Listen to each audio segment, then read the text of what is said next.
Voilà comment on conclut un film. Salut à tous, c'est Xavier, bienvenue sur Watch Mojo français. Aujourd'hui nous faisons le décompte du top 10 des meilleures fins de thrillers modernes. Permanent measures will be taken to ensure you can't hurt anyone ever again. Nous publions de nouvelles vidéos chaque jour, alors abonnez-vous et activez la petite cloche pour ne pas rater la prochaine. Pour cette liste, nous passons en revue les thrillers à partir des années 2000 qui se sont terminés en fanfare. Nous incluons les thrillers policiers et psychologiques, par contre les films d'horreur seront exclus. Et puisque vous êtes très intelligent, vous l'aurez deviné, une alerte spoiler est de mise. Numéro 10, je suis désolé Paul, Buried.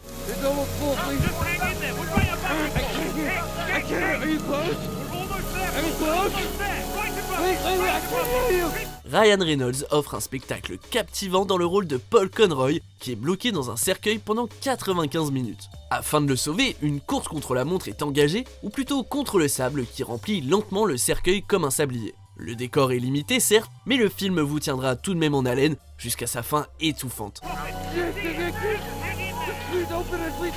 Paul a une étincelle d'espoir quand Dan Brenner lui annonce que les secours arrivent, mais l'équipe déterre Mark White, un autre otage qui a été enterré vivant. Contrairement à ce qu'il a dit plus tôt, Brenner n'a pas retrouvé Mark à temps et Paul va subir un destin tragique et suffoquer quelques secondes plus tard.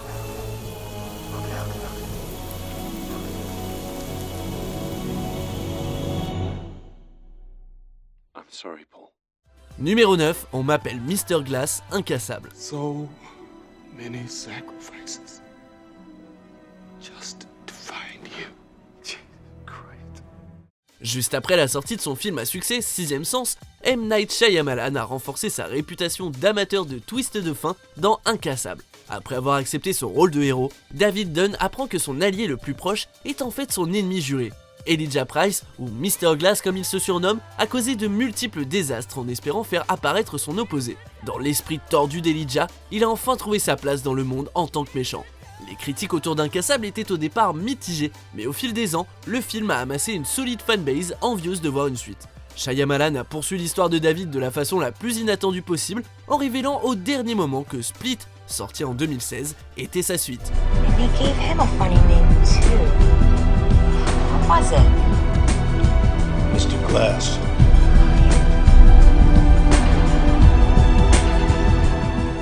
Numéro 8, ou pas, Hard Candy. Honor student, remember? Nothing I can't do when I put my mind to it. Hard Candy est un véritable ascenseur émotionnel qui perturbe volontairement la sympathie du public. Hayley, jouée par Ellen Page, n'a en revanche aucune empathie pour Jeff, joué par Patrick Wilson, et passe une bonne partie du film à tenter de soutirer une confession de meurtre et de pédophilie par la torture. Mais Hayley, lui, jure qu'elle détruira les preuves s'il se suicide. You put the noose around your neck, you end this whole game.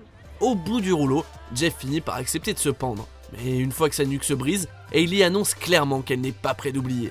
Alors qu'elle s'en va, avec son capuchon rouge, le public ne sait pas trop quoi ressentir. Est-ce qu'on est soulagé de voir un monstre de moins dans le monde, ou perturbé par ce qu'on vient de voir? Numéro 7, Mourir en brave homme, Shutter Island. Don't worry about it, they're not gonna catch us. Parfois, il vaut mieux ne rien savoir. Teddy Daniels a la sensation d'être tombé chez les fous, mais en réalité, c'est lui qui a perdu la tête. Après s'être fabriqué une identité d'homme de loi pour gérer la perte de sa famille, Teddy découvre qu'il est en fait Andrew Ladis, enfermé pour avoir tué sa femme. Your name is Andrew Ladis. The 67th patient at Ashcliffe is you, Andrew. Les derniers jours ont été orchestrés pour déterminer s'il a besoin ou non d'une lobotomie, et Ladis laisse le public et son médecin penser qu'il a régressé. Mais dans une phrase cruciale, il révèle qu'il est en fait complètement sain d'esprit. Seulement incapable de vivre avec le poids de la vérité, il veut être lobotomisé. Une fin perturbante pour un film troublant. Which would be worse? To live as a monster? Or to die as a good man? Numéro 6, Viens voir papa, Old Boy.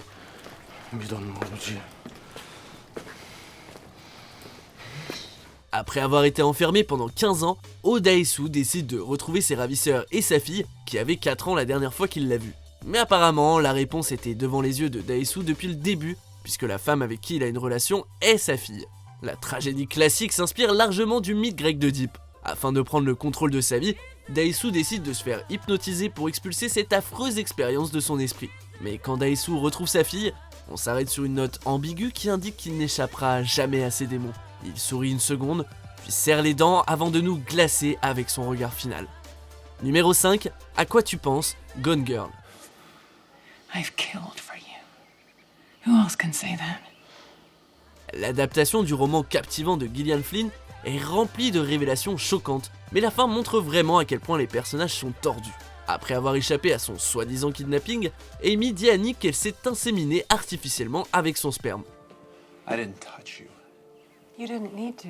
Nick dit qu'il restera aux côtés d'Amy pour le bien du bébé, mais sa sœur sent qu'il y a une part de lui qui veut rester avec elle. Quels que soient ses vrais sentiments pour Amy, Nick est coincé dans un mariage toxique et doit passer le restant de ses jours à jouer la comédie. Comme on ne peut pas toujours croire ce qu'on entend aux infos, il ne faut pas toujours prendre pour acquis ce que dit la personne qui partage votre lit. Numéro 4, puis je me suis réveillé, No Country for Old Men. How'd you sleep? I don't know. Had dreams. Well, you got time for 'em now. Anything interesting? Le tour de force des frères Cohen, maintes fois récompensé, est l'un des films les plus bruts qui soient.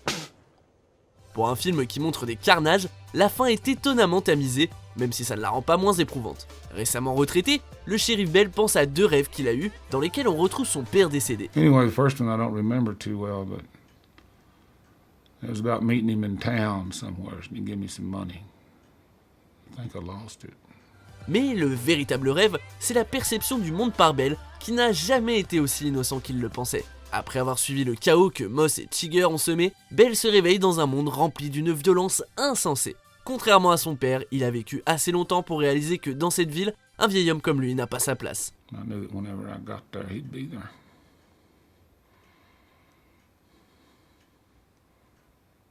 Then I woke up.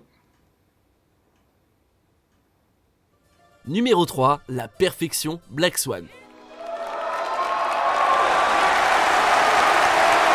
On a déjà eu droit à de nombreuses histoires sur le prix de la gloire, mais Black Swan parle surtout de ce que coûte la perfection. Dans un rôle qui lui a valu l'Oscar de la meilleure actrice, Nathalie Portman incarne Nina.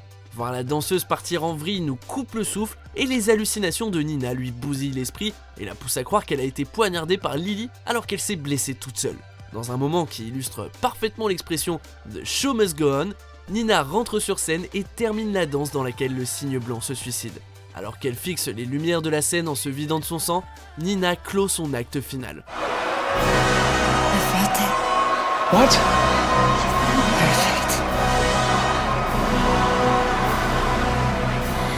Numéro 2, le sifflet, Prisoners. Pray for the best, prepare for the worst, yeah? Le titre de ce film ne s'applique pas qu'aux enfants kidnappés, Keller Dover est prisonnier de beaucoup de choses. De l'alcoolisme, du chagrin, du désespoir. Mais quand il repère le ravisseur, il devient littéralement un prisonnier piégé dans un puits caché. Si le détective Loki trouve les enfants et traduit en justice leur kidnappeur, on ne sait pas où est passé Dover. Loki a une intuition et retourne sur la scène de crime où il entend Dover souffler dans un sifflet d'urgence que sa fille a fait tomber. Loki doute brièvement, mais après avoir entendu le sifflet à nouveau, il revient sur ses pas. S'il a sûrement sauvé Dover, on a du mal à savoir si ces personnages seront un jour réellement libres après une épreuve aussi traumatisante. Avant de dévoiler notre vainqueur, voici quelques mentions honorables. How'd you get here? Are you from the towns? Where are you from? The woods.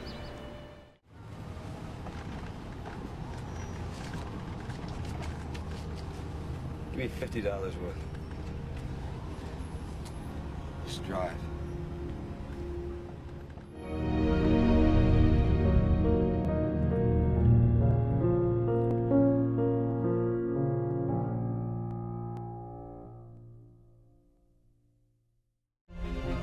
But remember, I will never ask you to do anything that I wouldn't do myself.